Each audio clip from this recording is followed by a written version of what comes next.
Hi, good morning. Welcome to my channel. ഇന്നത്തെ ഒരു career guidance ആണ്. പ്രൊഫഷണൽ ഓപ്പർച്യൂണിറ്റീസും നിങ്ങൾ ഫേസ് ചെയ്യുന്ന ചലഞ്ചസ് ജോബിൽ എന്തൊക്കെയാണെന്നൊക്കെയാണ്. അപ്പോൾ നമുക്ക് റീഡിങ്ങിലേക്ക് കടക്കാം. കിട്ടിയിരിക്കുന്ന കാർഡ്സ് ഏതാണെന്ന് പരിചയപ്പെടാം. 3 of Swords, the Emperor, 7 of Wands, Knight of Wands, 2 of Pentacles, the Moon.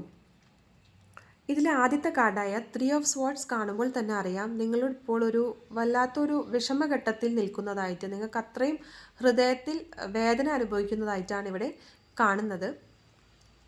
എന്തായാലും നിങ്ങൾ ജോലിയിൽ ഇപ്പോൾ അത്ര തൃപ്തമല്ല എന്നാണ് ഇവിടെ സൂചിപ്പിക്കുന്നത്.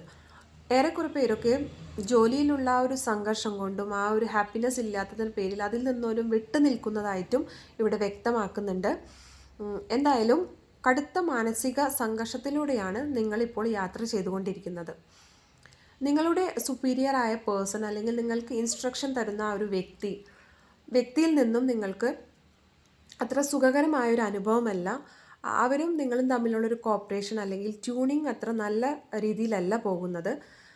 ഒരു പക്ഷേ അവരുടെ പെരുമാറ്റമോ അവരുടെ ആ അപ്രോച്ചും നിങ്ങൾക്ക് അത്ര കംഫർട്ട് സോൺ തരുന്നില്ല എന്നാണ് ഇവിടെ കാണിക്കുന്നത്. ഒരു പക്ഷേ നിങ്ങൾ ചെയ്യേണ്ട കാര്യങ്ങൾ നിങ്ങൾ ചെയ്യുന്നുണ്ട്, പക്ഷേ അതിൻ്റെ അപ്പുറമുള്ള ഒരു വർക്ക് ലോഡും കാര്യങ്ങളും അവർ നിങ്ങളിൽ നിന്ന് എക്സ്പെക്റ്റ് ചെയ്യുകയോ അവർ നിങ്ങളോട് ചെയ്യാനായിട്ട് ഇൻസിസ്റ്റ് ചെയ്യുന്നതായിട്ടും ഇവിടെ കാണുന്നുണ്ട്. എന്തായാലും ആ ഒരു പേഴ്സണിൽ നിന്നും നിങ്ങൾ വളരെയധികം മെൻ്റൽ സ്ട്രെസ് അനുഭവിക്കുന്നതായിട്ടാണ് ഇവിടെ കാണുന്നത്. പല രീതിയിലുള്ള കോമ്പറ്റീഷൻസും നിങ്ങൾ ഈ ജോലിയിൽ അനുഭവിക്കുന്നുണ്ട്. പലരും ആരൊക്കെയാണ് കോമ്പറ്റീറ്റേഴ്സ് എന്ന് പോലും നിങ്ങൾക്കറിയില്ല. ചില വ്യക്തികളെ നിങ്ങൾക്കറിയാം. ചില വ്യക്തികൾ വളരെ നല്ല മുഖംമൂടി അണിഞ്ഞുകൊണ്ട് നിങ്ങളുടെ മുമ്പിൽ നിന്നുകൊണ്ട് പിന്നിൽ നിന്ന് നിങ്ങൾക്ക് പണി തരുന്നതായിട്ടും ഇവിടെ കാണിക്കുന്നുണ്ട്.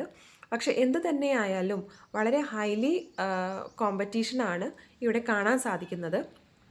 പക്ഷേ നിങ്ങളോട് ഇതൊന്നും തന്നെ നോക്കാതെ ആക്ഷൻ എടുക്കാനാണ് യൂണിവേഴ്സ് പറയുന്നത്. അതായത് എത്രയും സ്പീഡോടുകൂടി തന്നെ ആക്ഷനിലേക്ക് നീങ്ങാനാണ് യൂണിവേഴ്സ് ഇവിടെ പറയുന്നത്. ബാക്കിയുള്ളവർ എന്തു പറയുന്നു, അല്ലെങ്കിൽ നിങ്ങൾ എന്തെങ്കിലും ഒരു തീരുമാനമെടുത്താൽ അവരെന്ത് ചിന്തിക്കും, അവരെന്തെങ്കിലും അതിലൊരു കൈ കടത്തുമോ എന്നുള്ള ഭയമൊക്കെ ആയിരിക്കാം. പക്ഷെ അതിൻ്റെ ഒന്നും ആവശ്യമില്ല. നമ്മളൊരു ജോലിയിലാണെങ്കിൽ നമ്മൾ ചെയ്യേണ്ട കാര്യങ്ങൾ വളരെ പെർഫെക്റ്റായിട്ട് സത്യസന്ധമായിട്ട് ചെയ്യുക. അതല്ല, ഇനി നിങ്ങൾക്ക് വേറെ എന്തെങ്കിലും ജോലിക്കുള്ള ഒരു ഓപ്ഷൻസോ കാര്യങ്ങളോ വന്നിട്ടുണ്ടെങ്കിൽ അതിനെ തീർച്ചയായിട്ടും ആക്സെപ്റ്റ് ചെയ്യാൻ ശ്രമിക്കുക. അത് നല്ല രീതിയിലാണ്. നിങ്ങൾക്ക് ഇപ്പോഴുള്ള ജോലിയേക്കാളും ഒരു ബെറ്റർ എൻഹാൻസ്മെൻറ്റ് കിട്ടുമെന്ന് നിങ്ങൾക്ക് തോന്നുന്നുണ്ടെങ്കിൽ ആ ജോലിയെ സ്വീകരിക്കുക. എന്തായാലും സ്പീഡായിട്ടുള്ള ഒരു ആക്ഷനാണ് യൂണിവേഴ്സ് നിങ്ങളിൽ നിന്ന് എക്സ്പെക്റ്റ് ചെയ്യുന്നത്.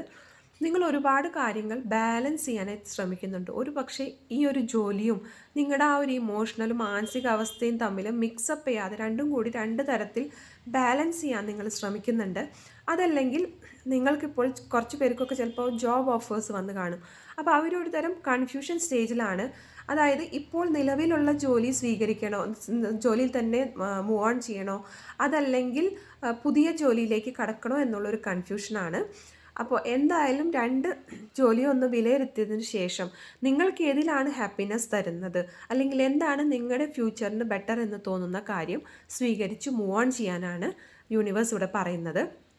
മാത്രമല്ല, നമ്മുടെ ആ ഒരു ഇലൂഷനും തെറ്റിദ്ധാരണയും കാര്യങ്ങളും ഒക്കെ മാറ്റിവെച്ച്, അല്ലെങ്കിൽ നിങ്ങൾക്ക് ആരുടെയെങ്കിലും നിന്നോ ഒരു ബാഡ് എക്സ്പീരിയൻസ് ഉണ്ടായതോ ഒരു വഞ്ചന നേരിട്ടതോ നിങ്ങൾ അത്രയും ട്രസ്റ്റ് ചെയ്യുന്ന ഒരു പേഴ്സണൽ നിങ്ങളെ പെട്ടെന്ന് അങ്ങനെ എന്തെങ്കിലും ഹെൽപ്പ് അവർക്ക് ചെയ്തിട്ടും അവർ നിങ്ങളെ വഞ്ചിച്ച പോലെയോ അങ്ങനെ എന്തെങ്കിലുമൊക്കെ ഒരു ഫീലിംഗ് ഉണ്ടെങ്കിൽ ഇലൂഷൻസ് എല്ലാം മാറ്റി വെച്ചുകൊണ്ട് മൂവ് ഓൺ ചെയ്യാനാണ് യൂണിവേഴ്സ് നിങ്ങളോട് പറയുന്നത്.